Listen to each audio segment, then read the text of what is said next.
SBS en español. ¿Sabías que Australia podría haber sido una colonia española en vez de inglesa?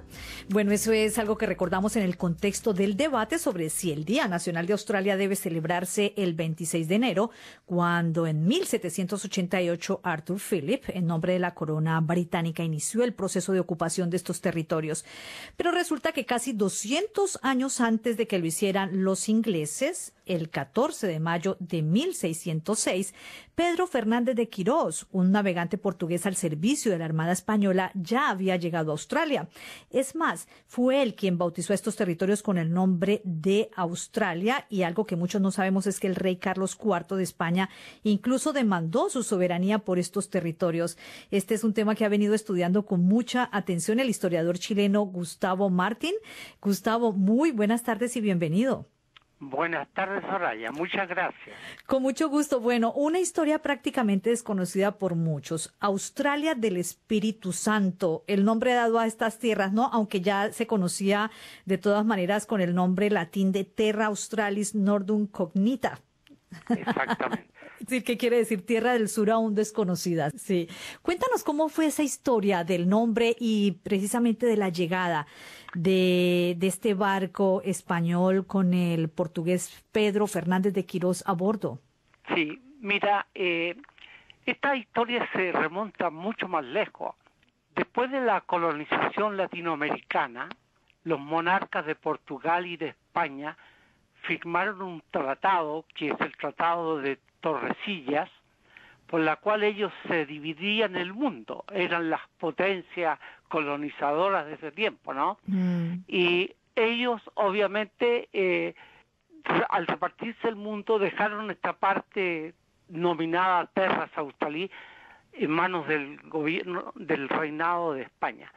Sin embargo, los hechos no tuvieron mayor relevancia en ese periodo, pero el 21 de diciembre del año 1605, un marino portugués al servicio de la Armada Española, Pedro Fernández de Quirós, con otro barco, Luis Báez de Torres, que es el canal de Torres, que conocemos como el Estrecho de Torres. Exactamente.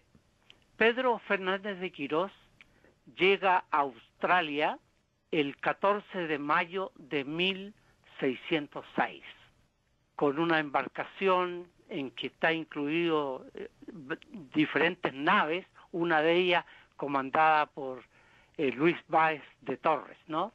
Del Estrecho de Torres. Ahora, él baja en Curtin, el puerto de Curtin, en Queensland, cerca de la ciudad de Gainesville, y ahí él baja y dice: tomo posesión de todas estas tierras que dejo vistas y que estoy viendo, y de toda esta parte del sur hasta su polo, que desde ahora se ha de llamar Australia del Espíritu Santo. ¿Ok? Sí. Bueno, ellos le ponen Australia del Espíritu Santo porque llegaron el día de Pentecostés, el día en que la Iglesia Católica celebra el Día del Espíritu Santo, ¿no?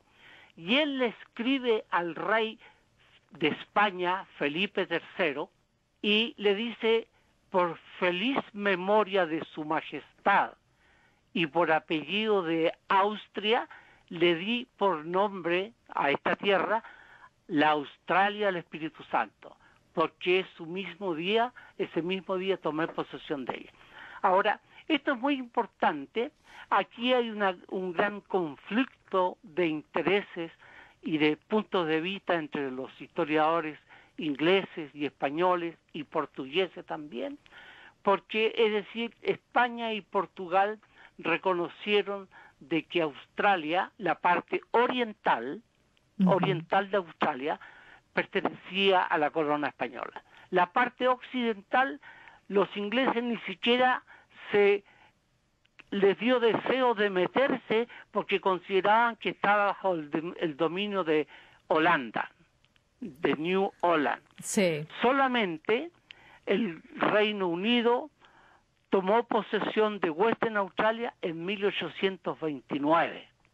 es decir, bastante tarde. Pero ¿y cómo resolvieron entonces, digamos, este contencioso entre las dos coronas, la inglesa y la española? Bueno, es decir, cuando Australia llegó con Arthur Phillip aquí en 1788, España se sintió molesta e invadía su soberanía.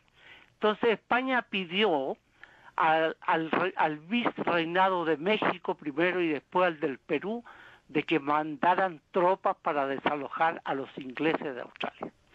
Ambos virreinatos le contestaron al rey de España de que no tenían la gente ni los recursos para hacerlo. Entonces el rey de España, sin consultarle a nadie, decreta de que la parte occidental de Australia se adhiere a la Capitanía General de Chile, del Reino de Chile, cuyo gobernador en ese tiempo era don Ambrosio O'Higgins. Por lo tanto, España en ese periodo asigna la parte oriental de Australia al gobierno de Chile o al virreinato de Chile. Ahora, obviamente que esto no acontece. Yo estuve en Chile investigando toda la literatura y los escritos del gobierno de Ambrosio O'Higgins y no encontré absolutamente nada. Ahora, es entendible porque Ambrosio O'Higgins era de origen irlandés y en ese momento Irlanda en su total pertenecía al Reino Unido. Entonces lo más probable es que estos documentos los pescó y los tiró debajo del escritorio y nadie los vio. Ahora, aparte, digamos, de llegar y declarar este territorio como mío, mandar la información a la corona respectiva y todo eso, ¿de qué manera se podría haber visibilizado esa presencia en los territorios australianos de la manera, por ejemplo, como para los aborígenes fue visible la presencia de los ingleses cuando llegaron? Sí, la literatura australiana en general, con excepción de varios historiadores bastante buenos, piensan de que los españoles no llegaron a Australia, sino que llegaron a una de las 37 islas de las Nuevas Híbridas, lo que hoy día es Vanuatu, ¿no? Un archipiélago volcánico de Melanesia, entre Nueva Caledonia y la isla Fiji. Ahora, la verdad de las cosas es que al poco tiempo de ocurrir estos hechos, España entra en un conflicto con Francia y solicitó la ayuda de Inglaterra para desalojar a los franceses que habían ocupado parte de su territorio. Entonces, pareciera ser de que los ingleses le pusieron como condición a España que se olvidara de Australia y que ellos tendrían la soberanía de Australia. Simplemente, ¿te fijas?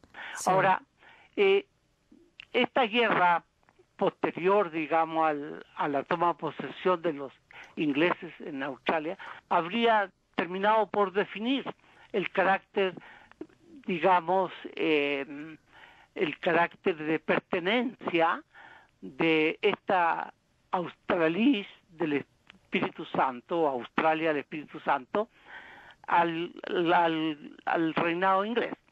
Mira, ahora lo importante es que Matthew Flint, que fue un gran colonizador en Australia, estuvo preso por los franceses en Mauricio y él se dedicó a estudiar en ese tiempo la historia.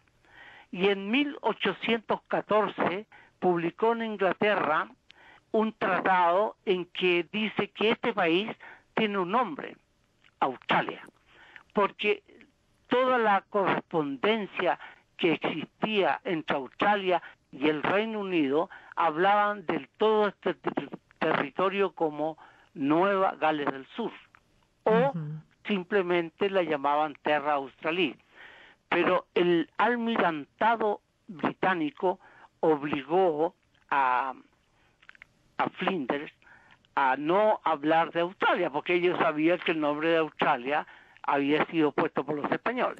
Ya tenía claro, ya tenía un padre, por decirlo de alguna manera. Ahora, increíble que esto lo estemos discutiendo también sobre la llegada de los europeos, cuando, según un ensayo que tú publicaste, ya los aborígenes vivían aquí incluso más de 40.000 años, que es lo que prácticamente se discute normalmente. Claro. Tú dices en tu ensayo que hay hallazgos, ¿no?, que indican que incluso más de 100.000 años atrás. 116.000 años. Ahora hay un trabajo de investigación excelente dirigido por un doctor de la Universidad de Melbourne, Richard Fulgar, que con un grupo de expertos de la Universidad de Wollongong hicieron un estudio en el norte de australiano y llegaron a la conclusión de que los aborígenes tienen una permanencia en este continente de más de 116.000 años, lo que significa correr el reloj en la historia con respecto a la teoría de la evolución del ser humano y todo ese tipo de cosas, ¿te fijas? Entonces ha habido reacciones contrarias y solamente se habla en los textos australianos entre 40 o 60.000 años de habitación de Australia, pero es el doble, prácticamente el doble. Bueno, ya para terminar entonces, Gustavo, esta conversación la damos también en el contexto de la polémica que se ha generado a raíz de si el Día de Australia debería celebrarse o no el 26 de enero. ¿Consideras que de pronto pueda haber piso para de alguna manera formular la propuesta de que se celebre, bueno, el 14 de mayo precisamente para conmemorar el día en que Australia fue llamada como tal? Exactamente. Mira, yo pienso así. Ahora, desgraciadamente, nuestros parlamentarios en los aspectos de historia, de antropología o de etcétera, son bastante ignorantes, ¿no? Entonces hay que incluirlo, hay que ayudar a que la gente esté informada. Y con esa finalidad yo escribí esta monografía en el año 2006, cuando se conmemoraban los 400 años de la llegada de Pedro Fernández de Quirós, que por lo demás tiene un monumento en Sydney. Un monumento interesante. Claro. O sea, hay que hacer cerca de la estación, dices, hay que hacer entonces un recorderis sobre la historia muy desconocida, por cierto, de Australia. Es el historiador Gustavo Martín. Muchísimas gracias por haber estado con nosotros en Hora 13 de Radio SBS. Gracias, Soraya. Muchas gracias y muchas gracias por haberme tenido en su programa. sbs.com.au/Spanish